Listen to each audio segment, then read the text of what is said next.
अस्सलाम वालेकुम, welcome to sports glitterati. मैं हूँ Ruha Nadeem. We are back with the post match analysis. PSL season 9 का धमाकेदार मैच जो है वो भी हमने देखा between two arch rivals of the PSL. It was Lahore Qalandars up against Karachi Kings. What a nail biter that was! Truly a spectacle, a last over spectacle. और जब भी ये दो टीम्स आमने सामने होती हैं, we expect nothing less, nothing short of what we saw tonight. And of course Lahore के जितने भी जो फैंस थे, जो स्टेडियम में मौजूद थे, जो देखने आए मैच, उन्होंने इंजॉय भी बहुत किया होगा और एंड में थोड़ा सा डिसअपॉइंटेड भी, लेकिन in the end it was just a matter of 2 wickets that they had to get. And of course last couple of runs, bar bar captain भी ये सोच रहे होंगे, प्लेयर्स भी, मैनेजमेंट भी, फैंस भी, कि अगर कुछ रन ज्यादा होते on the board, maybe this could have been defended by the Lahore bowlers. But we will get to that shortly. Before we'll take a look at what went on in tonight's match, quickly I'll introduce you to my guests today who cannot wait to unpack what happened tonight in Lahore. मेरे साथ आज भी मौजूद हैं जी wicket keeper, batter, the dynamic Adnan Akmal. अस्सलाम वालेकुम Adnan, how are you? वालेकुम अस्सलाम, कैसी हैं आप? अल्लाह के शुक्र, ठीक ठाक। उनके साथ बैठी हैं जी international cricketer Iram Javed. Hi Iram, how are you? कैसी हैं आप? You are smiling but I know inside that those are not your true feelings. मेरे ख्याल से आप बिल्कुल बस कर देंगे, इसका इनसे नहीं पूछना कि इनकी फेवरेट टीम कौन सी है, ठीक है? मुझे तो अच्छा जी, वालेकुम अस्सलाम, आई एम गुड अल्हम्दुलिल्लाह। मुझे टीम्स की नहीं है, मुझे ये टेंशन लग गई है कि इन टीम्स की वजह से मैं हो जाऊं। यार इसको उठा दो।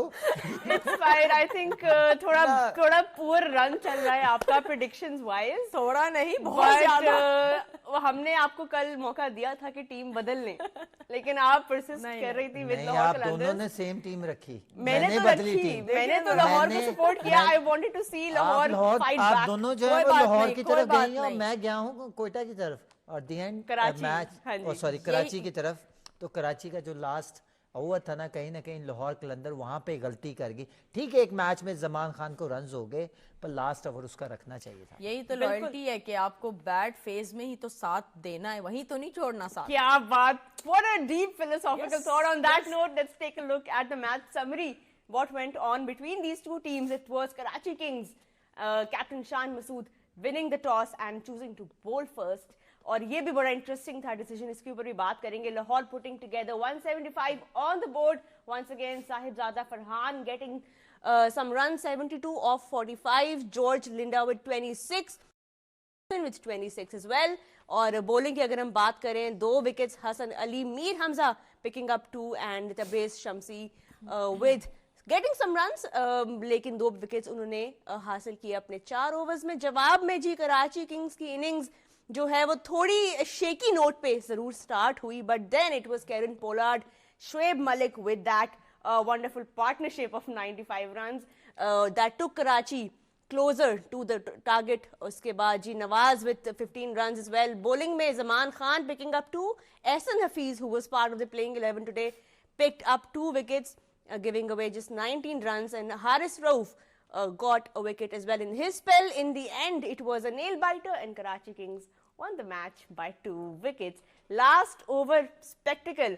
हमने ये बात की कि जब भी ये दो टीम्स अदनान सामने आती हैं आमने सामने पीएसएल की हिस्ट्री में, तो या तो रिकॉर्ड्स बनते हैं या रिकॉर्ड्स टूटते हैं। कोई ना कोई जो है वो एक थिएट्रिकल मैच हमें देखने को मिलता है। आज भी वन साइडेड नहीं रहा, कभी कोई टीम डोमिनेट कर रही थी किसी फेज में, कभी दूसरी टीम, लेकिन आया मैच देखने। देखें, अगर पूरे मैच की अगर समरी की बात करें तो जब लाहौर खेलने आया मैच तो ऐसा लग रहा था कि बड़ा लो टोटल स्कोरिंग ये मैच होगा, तो कहीं ना कहीं साहबजादा फरहान को क्रेडिट जाता है। बड़ी आउटस्टैंडिंग उसने इनिंग्स के लिए 72 रन्स किए और कहीं ना कहीं 175 जो टोटल किया लाहौर कलंदर ने, ऐसा लग रहा था कि उनकी बॉलिंग को देखते हुए कि बहुत बड़ा टोटल था।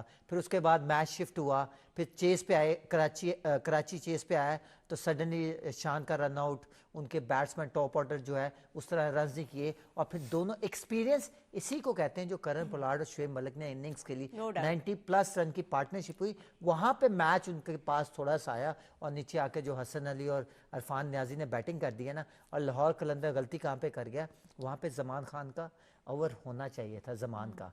अगर वहाँ पे होता तो जैसे स्पिनर को रन्स हुए हैं वो ना होते, वहाँ पे भी लाहौर कलंदर ने गलती की। और उसके बाद अगर क्रेडिट जाता है हसन अली ने जो उसको 6 लगाया, आउटस्टैंडिंग वहाँ पे मैच में ना वापस आया। और मुझे लग रहा था कि मैं जैसे मैच देख रहा था कि शायद आज 9 का जो है ना सुपर ओवर में जाए, पर बहुत ही मीर हमजा ने आके सिंगल ऑलमोस्ट बाउंड्री उसने लास्ट बॉल पे हासिल कर ली और ये बहुत बड़ा मैच हुआ है। और कहीं ना कहीं अनलकी जो है वो लाहौर कलंदर रहा। पर जितनी भी तारीफ की जाए वो कराची की जाए जिन्होंने इतनी बड़ी टीम के खिलाफ फाइट बैक की।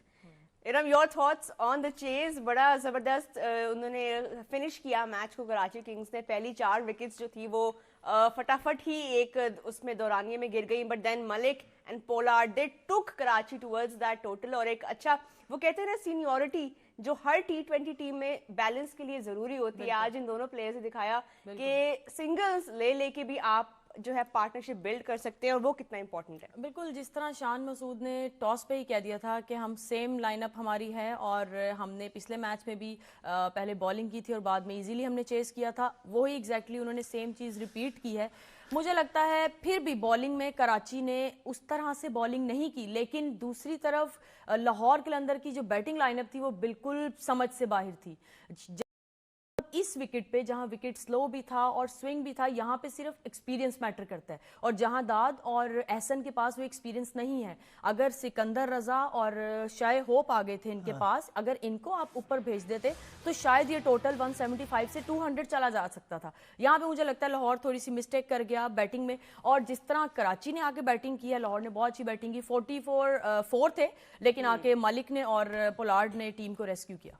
बिल्कुल, ये जो गलतियां बैटिंग में हुई वो भी हमने डिस्कस अभी की है। बॉलिंग में भी जो अभी अदनान ने पॉइंट रेस किया, आई एम श्योर बहुत सारे लोग इस वक्त यही सोच रहे होंगे कि if you have Zaman Khan the king of defending those little few runs in the last over, तो क्यों नहीं उनको दिया गया। बट अभी उस पर भी आते हैं। फिलहाल हमने बॉलिंग जो है वो देखते हैं लाहौर कलंदर्स की। जमान खान जो था इम्पैक्ट उन्होंने डाला, लेकिन वही है कि विनिंग कॉज में नहीं जा सका क्योंकि शाहीन शाह अफरीदी जो है उस तरह से टैक्टिकली उन्होंने शायद लोगों को सरप्राइज जरूर किया है। बट यहाँ पे if we take a look once again at Karachi Kings का जो चेस था, हम वही बात कर रहे थे जो इरम एक्सपीरियंस की। हसन अली ने भी एक स्पार्क जरूर दिखाया, जिस तरह उन्होंने पहले भी देखा। वहां पे जो एहसन जब बॉलिंग करने आए हैं तो सारे कराची का जो डग आउट था उनके फेस पे स्माइल आ चुकी थी ऑलरेडी, क्योंकि वो सामने आपके हसन अली है, वो एक्सपीरियंस प्लेयर है, उन्होंने बहुत दफा ये छक्के लगाए हैं। तो एहसन को छक्का लगाना उन्हें ज्यादा मुश्किल नहीं लगा और जब एक छक्का लगा तो उसके बाद स्कोर जो है वो बॉल बाय बॉल आ गया, जो भी आप कह सकते हैं। तो कराची इजीली जीत गया। लेकिन यहाँ शाहीन का ये कैप्टनसी का होता है कि आपने कैलकुलेट करना होता है कि आपको जमान खान का या शाहीन को खुद अपना एक ओवर लास्ट पे रखना चाहिए था। जमान खान जो है वो यॉर्कर के मास्टर हैं, तो मुझे लगता है जमान खान को यहाँ पे मुझे लगता है कि वहाँ पे शाहीन थोड़ा सा कर गया, थोड़ा सिचुएशन को ना रीड नहीं कर सका। जैसे शुएब मलिक और करण पोलार्ड जो थे वो मैच लंबा कर रहे थे, आपके जितने पार्ट टाइम बॉलर थे ना उनको लगा देना चाहिए था और अपने जो मेन बॉलर से उनको लास्ट ओवर के लिए रखना चाहिए था। वहाँ पे गलती की। जमान का अगर एक ओवर रख देते तो कहीं ना कहीं वो लास्ट ओवर कर सकता। वहाँ पे भट्टी का लास्ट जो एक ओवर था उसमें एडजस्ट कर देते तो कहीं ना कहीं ये चीजें फेवर में जानी थी लाहौर कलंदर पे।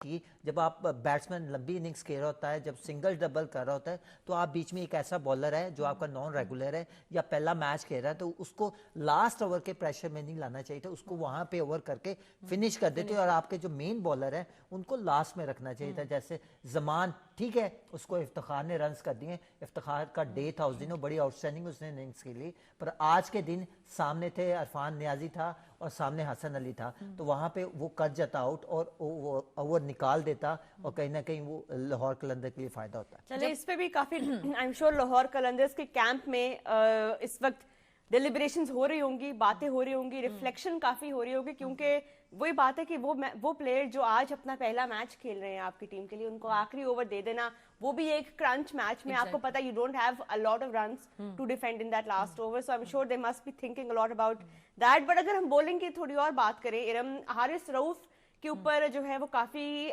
बातें हो रही थी उनकी इकोनॉमी को लेके इस सीजन में। आज आपने उनका स्पेल जो है 4 ओवर्स में उन्होंने जी 1 विकेट हासिल की, and he was economical in those first few overs.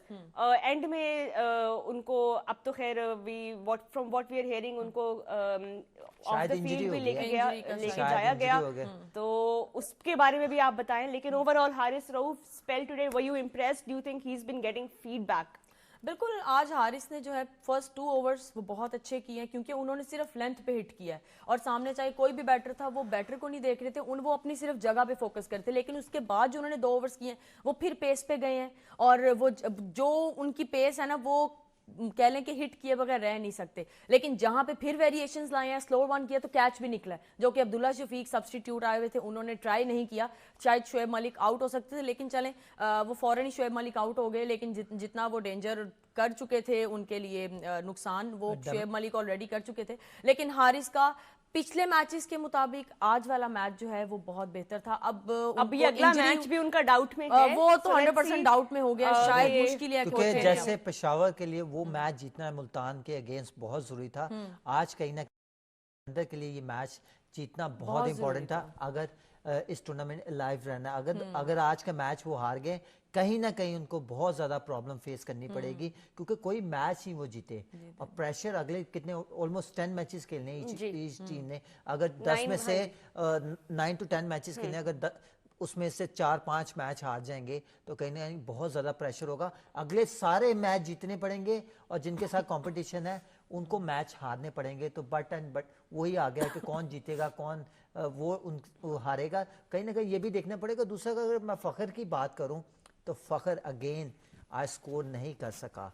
क्या अब्दुल्ला शफीक को बैठाना, आउट करना था, या इसको ओपन कराना बेहतर था, जो नहीं कर सका रन्स? और वो भी देखना पड़ेगा, क्योंकि देखें अगर आपने नेक्स्ट ईयर के लिए प्लान करना है ना, तो आप जो आपके की प्लेयर है ना, आप उनको पूरा सीजन खिलाएं. अगर वो कर जाते हैं तो ठीक है, अगर नहीं कर सकते तो आपके पास नेक्स्ट ईयर के लिए प्लान होगा कि इनको कंटिन्यू करना है कि नहीं. बैटिंग कार्ड आपकी स्क्रीन पे है, एक दफा रिविजिट करते हैं. साहिबजादा फरहान की फॉर्म इस साल बड़ी जबरदस्त जा रही है, लेकिन कोई ही शायद टूर्नामेंट ऐसा होता है जिसमें उनको रन्स नहीं मिलते. टॉप स्कोरर भी हो गए वो. बिल्कुल टॉप स्कोरर भी हो गए हैं. और फखर जमान की जिस तरह आप बात कर रहे थे, just 6 runs off his bat wander Dussen 26. थोड़ा सा एहसन हफीज का आज हमने देखा. यही आप बात कर रहे थे कि क्या अब्दुल्ला शफीक, जिस तरह आपने पहले भी एक दफा जिक्र किया था कि अगर आपने उसको इतना ही नीचे खिलाना है तो उससे बेहतर है कि आप उसको बिठाएं और किसी और को मौका दें.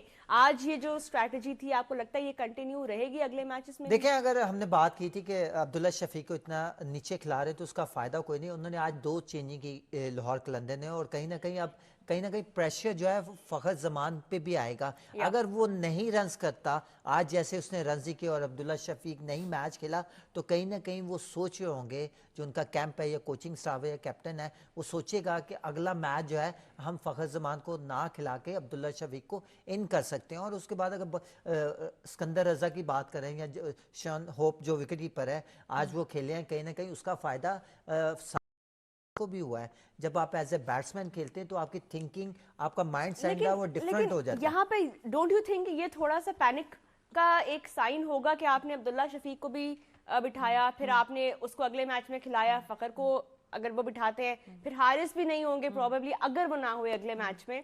डू यू थिंक कि थोड़ा सा जल्दी हो जाएगा टू मेक? देखिए, अगर लाहौर की बात करें तो लाहौर के पास जो है डेविड वीजा अवेलेबल है. हम कल ही बात कर रहे थे कि अगर हारिस नहीं परफॉर्म करता, जैसे आज 3-4 विकेटें कराची की गिरी हुई थी, कहीं ना कहीं आके 2-3 ओवर उसने अच्छे किए हैं, उसके बाद फिर वही उसी जोन में चला गया और जिसकी वजह से उसको थोड़े से रन हुए. ठीक है, आज बॉलिंग अच्छी की है, 1 विकेट हासिल किया, 22 से 23 रन दिए, लेकिन वो उनका मयार नहीं है हारिस. अच्छा, दूसरा अगर बात करें तो हारिस, अल्लाह करे वो फिट हो जाए. अगर वो उसकी फॉर्म ऐसे स्पेल एक हो गया, तो बड़े प्लेयर को एक ऐसा स्पेल चाहिए और ऐसी इनिंग्स चाहिए जो अपनी फॉर्म वापस लाने के लिए. तो होपफुली कि अल्लाह करे वो फिट हो जाए. उसके बाद उनके पास डेविड वीजा अवेलेबल है, वो बैटिंग में बड़ा आउटस्टैंडिंग करते हैं, वो नीचे से आके बड़ी हिट मार सकते हैं और रन्स कर सकते हैं. और क्रंच जो सिचुएशन होती है उसमें आके लाहौर कलंदर को मैच भी बेंच पे उनके पास ऐसे प्लेयर अवेलेबल हैं जो उनको नेक्स्ट मैच में खिला सकते हैं.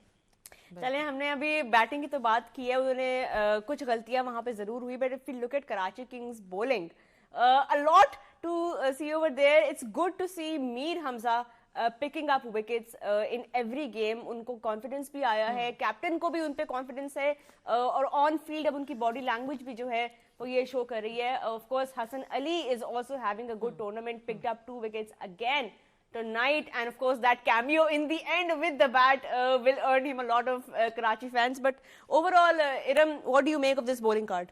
नहीं, आज कराची ने जो है बहुत अच्छी बॉलिंग की, लेकिन स्टार्ट में जैसे मैंने बात की कि कराची ने स्टार्ट में थोड़ी सी बॉलिंग में वो पैनिक उनका लगा, क्योंकि पहले 10 ओवर्स में ही वो अपने 6 के 6 बॉलर्स लगा चुके थे. वो तो लाहौर ने बैटिंग लाइनअप जो है वो थोड़ी डिफरेंट अपनी की, तो जिसकी वजह से वो इतना ज़्यादा फायदा नहीं उठा सके. बाकी मीर हमजा ने लेफ्टी को बहुत आउटस्टैंडिंग बॉलिंग उसको स्विंग कर रहे हैं, राइटी को उसके हिसाब से स्विंग कर रहे हैं. तो ये वो चीज़ें हैं जो कराची की टीम को, जिन्होंने थोड़ा साइड में, क्योंकि बॉलिंग में भी पार्टनरशिप लगी और शोएब मलिक का जो काम है वो लाते हैं उनको लेफ्टी के लिए और वो अपना काम कर दिखाते हैं. बेशक तो एक ओवर करे या 2 हाँ, करे, लाते जरूर है. तो वो लाते जरूर, वो लेफ्टी के लिए फायदेमंद हो जाता है. बाकी तबरेज शमसी जिन पे मेरी कल भी नजर थी, वो थोड़ा सा एग्जैक्टली वही बात है कि लेगी जो है या चाइना मैन, ये थोड़ा एक्सपेंसिव जरूर रहते हैं लेकिन ये विकेट टेकर बॉलर हैं, तो उन्होंने वो आज करके दिखाया. बिल्कुल प्लानिंग थोड़ी बहुत नजर आ रही थी, और टैक्टिकली आई थिंक आज क्रेडिट जाता है शान मसूद को भी. जिस तरह उन्होंने कमबैक कराया कराची किंग्स को. बीच में काफी जब सेट हुए हुए थे बैटर्स आगे, तो लग रहा था Karachi Kings are losing their direction, but I think credit यहाँ पे, अगर हम दोनों कैप्टन्स को कंपेयर करें आज के मैच में, क्योंकि जाहिर है इतना हाई प्रेशर मैच था, और शान मसूद तो पहली बार अब लीड कर रहे हैं कराची किंग्स को इस सीजन, तो कैसे कंपेयर करेंगे दोनों कैप्टन? जो शान मसूद ने कैच पकड़ा था ना फखर जमान का, वहीं से ही नजर आ गया था कि वो आज फुल चार्ज हैं, क्योंकि वो इजी कैच नहीं होता कि आपने उल्टा भाग के जाना है और आपने बॉल पे नजर भी रखनी है, और सेम वही चीज के क्लाउड्स और वो इशू, बहुत आउटस्टैंडिंग कैच पकड़ा था. देखिए, अगर दोनों टीमों की बात करें, कैप्टनसी की बात, जो गलतियां जो ज्यादा करते हुए नजर आए शायद शाहीन थे, क्योंकि कहीं ना कहीं उन्होंने जो पार्टनरशिप वाला टाइम था वहाँ पे अपने जो नॉन रेगुलर बॉलर थे या जो पहला मैच खेल रहे थे उनको ज़्यादा बॉलिंग करवाने देनी चाहिए, क्योंकि वहाँ पे कराची जो है वो मैच को लंबा कर रहा था. उनको ऑलरेडी 4 आउट हो चुके थे, 3 से 4 आउट. वहाँ पे बेस्ट टाइम था. यही थोड़ी थिंकिंग, गेम अवेयरनेस देखनी पड़ती है कि बैट्समैन अगर हिट करने नहीं जा रहा या बड़ी हिट पे नहीं जा रहा या वो रन्स चुराना चाह रहा है, तो वहाँ पे आपके पास बेस्ट टाइम होता है कि अपने बॉलर्स को आप यूटिलाइज कर सकते हैं वहाँ पे. और कहीं ना कहीं वो एंड पे अगर जमान होता है या उनके रेगुलर बॉलर होते हैं, कहीं ना कहीं प्रेशर जो है कराची के ऊपर होता है. दूसरी तरफ अगर शान की बात करें तो देखें, उनके जो 4 बॉलर्स थे उन्होंने 30 रन नहीं दिए. क्या अगर वो बॉलिंग पार्टनरशिप की बात करें तो पहले 4 बॉलर थे, उन्होंने विकेटें भी हासिल की, प्रेशर भी बनाए रखा. ठीक है, साहबजादा फरहान बड़ी अच्छी इनिंग्स खेल गया 72 रन की. कहीं ना कहीं अगर बॉलर्स का दोनों का करें तो मुझे लगता है कि ज़्यादा जो बैटर है वो कराची की बॉलिंग ने की. मीर हमजा ने देखा न्यू बॉल के साथ, जहां पे सर्कल में सिर्फ 2 फील्डर बाहर होते हैं सर्कल से, वहां पे सिर्फ 31 रन दिए, 2 विकेटें हासिल की. उसके बाद शोएब मलिक 1 ओवर के लिए आए, 4 रन दिए लेफ्टी के लिए. उसके बाद अगर मोहम्मद नवाज की बात करें तो उन्होंने 3 ओवर्स में सिर्फ 16 रन दिए. आप देखें कितना फर्क है, बहुत डिफरेंस है. और उसके बाद हसन अली की बात करें तो उन्होंने सिर्फ 4 ओवर में 29 रन दिए, 2 विकेटें हासिल की. तो कहीं ना कहीं इनके जो बॉलिंग लाइनअप है, किसी को भी जो है वो इतने ज्यादा रन्स नहीं हुए स्वाई एक बॉलर को जिन्होंने 52 रन्स खाए हैं. बाकी अगर पूरी पार्टनरशिप की बात करें, बॉलिंग डिपार्टमेंट की बात करें तो मेरे ख्याल से मच बेटर जो है वो कराची किंग. बिल्कुल. और ये डिसीजन लेना टॉस जीतने के बाद कि आप लाहौर कलंदर्स जैसी बॉलिंग के अगेंस्ट आप खेल रहे और आप चेस कर रहे हैं, ये इन इट सेल्फ दिखाता है कि उनको कॉन्फिडेंस है एक तो अपने स्किल्स पे, और आगे वाली टीम की जो एक वीकनेस नजर आ रही है, जो इस सीजन इफेक्टिव नहीं नजर आ रही उस तरह बॉलिंग है. तो I think that says a lot. But credit to Shan Masood and Karachi kings and the think tank, क्योंकि मोहम्मद आमिर और इमाद वसीम ये नाम मिसिंग है इस बार. That was a super performance. लेकिन यहाँ पे अगर हम आज बात करें तो आज बहुत आउटस्टैंडिंग फील्डिंग थी कराची की तरफ से. अगर हम बात करें पोलार्ड की और शोएब मलिक की, तो उनको देख के ऐसा लगता है कि age is just a number. जैसे उन्होंने आज फील्डिंग, पोलार्ड ने जो वो कैच पकड़ा है एक हाथ से बाउंड्री पे, दैट वाज आउटस्टैंडिंग। वो इस तरह और के कैच वहीं में से पकड़ता सारा हुआ वो नजर आया। पकड़ता है, और वो टर्निंग पॉइंट था जो लाहौर पे और प्रेशर आया, और फिर सेम वही जो हमने कल बात की थी कि पोलार्ड के छक्के देखने को मिलेंगे, वो उन्होंने फिर दिखाया। For sure. चले इरम की तरह के बहुत सारे लाहौर फैंस हैं। एक तो बात चले मेरी सही हो गई बट चले लाहौर कलंदर्स के लिए अब मैं, बिकॉज अब हम रैप अप कर रहे हैं ये वाला segment, just quickly, is it too late for Lahore Qalandars? आप बताएं पहले आपको क्या लगता है, बताएं। देखें, अब अगर लाहौर की बात करूं तो जिस तरह की वो क्रिकेट खेले इस सीजन में, चैंपियन टीम इस तरह क्रिकेट नहीं खेलती। अगर कॉम्बिनेशन की बात करें तो अब तक उनके 4 से 5 मैचेस हो गए हैं, कॉम्बिनेशन नहीं बनता हुआ नजर आ रहा है। कभी ओपनर जो है वो मिडल ऑर्डर पे खेल रहा है और उसके बाद वो बिल्कुल ही बाहर हो जाए, तो शायद अपने प्लेयरों पे कॉन्फिडेंस ही है। देखिए, वो सारा जो फोकस कर रहे हैं अपनी बॉलिंग पे कर रहे हैं, कहीं ना कहीं जो उनका फील्डिंग और बैटिंग डिपार्टमेंट है वो उस तरह नहीं परफॉर्म करता हुआ नजर आया।